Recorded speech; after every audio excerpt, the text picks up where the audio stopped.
Okay guys, sat in my house, just thought I'd give you a little intro to this video that I'm about to do. It's the one for the Range Rover, for the turbos. It's sort of a part tutorial on how to do them.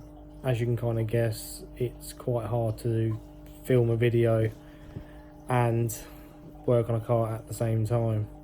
I'm hoping to get someone to come in with me to start recording me doing some stuff. So yeah, I hope you like this video. Drop some comments, subscribe to the channel, and take care. Welcome back to the channel, guys. Excuse my face, it's a bit dirty, been laying under a Land Rover all morning. So I'm bringing you an update on this tdv8 that I removed the turbo from. Currently in the middle of putting it back on. Let me turn the camera around here. Right, as you can see, you do not get a lot of room at all. In fact, you can barely even see the turbo. There's the back end of it there. At the moment, all I've got is the turbo bolted up to the manifold and the intercooler pipe back on. You don't need to remove that when you remove the turbo, you can just slide the turbo back on. One thing I will say is, if you are going to do it this way, make sure the studs are out of the turbo where they bolt up to the manifold, because you've got no hope of getting that turbo back on with the studs in, because there's no room for the turbo to jiggle. You can leave this one in, that one helps because it's a bit tight, but it does slide up, and once it's up you'll be able to get a nut on it, and then you'll be able to get the other studs in.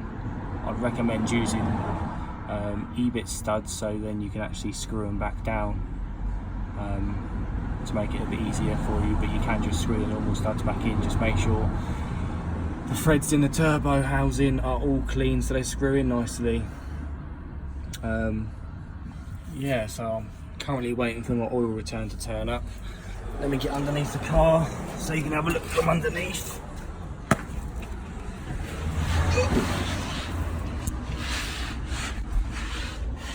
So back here you actually do have a fair bit of room to get the turbo out. There's no worries there.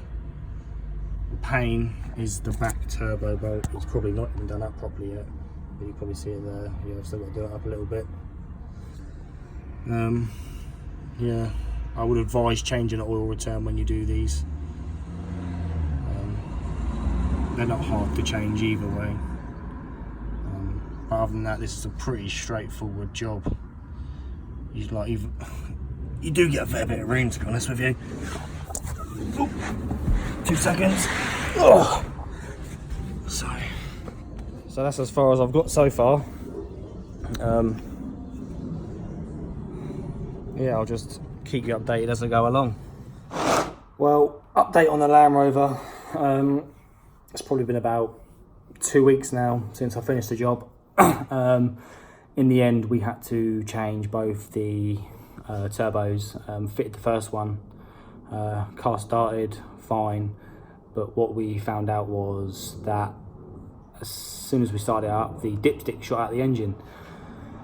Turned it off, dropped the downpipe from the passenger side turbo, and we found that one was seized. So that was obviously the original problem. The passenger turbo had seized, built up too much engine pressure, and it blew the seals on the driver's side turbo. So if your turbos blow on your Land Rover, that's more than likely what's happened. Is the passenger one has seized and the driver's side one has blown its seals out. Again, it is a complicated job for someone that doesn't know what they're doing, but you probably could do the job yourself. I mean, to do the passenger side turbo, you have to drop the cross member for the gearbox, where the gearbox has its mount, because otherwise you've got no hope of getting the actual downpipe off. Once that's off, you can then drop the downpipe and you can check your turbo. So yeah, turbos have been fine. The car's been on about a 500-mile round trip, no problems there. So, but yeah, I mean, as I said, it's not a complicated job. It's easy enough to do with the body on.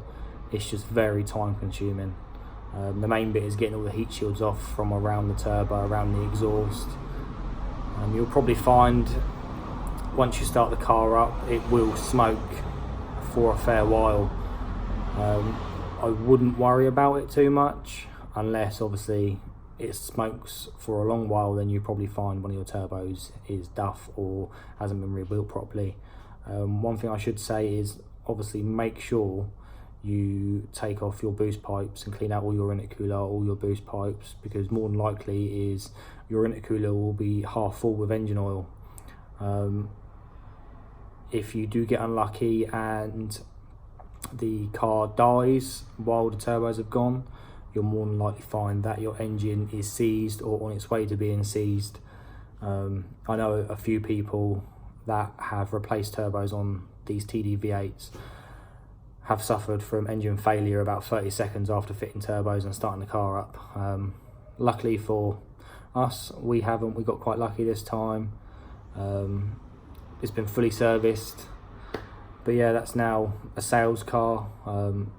If you're in the market for a Land Rover Overfinch tdv8, have a look on our website or pop down to the showroom and have a look.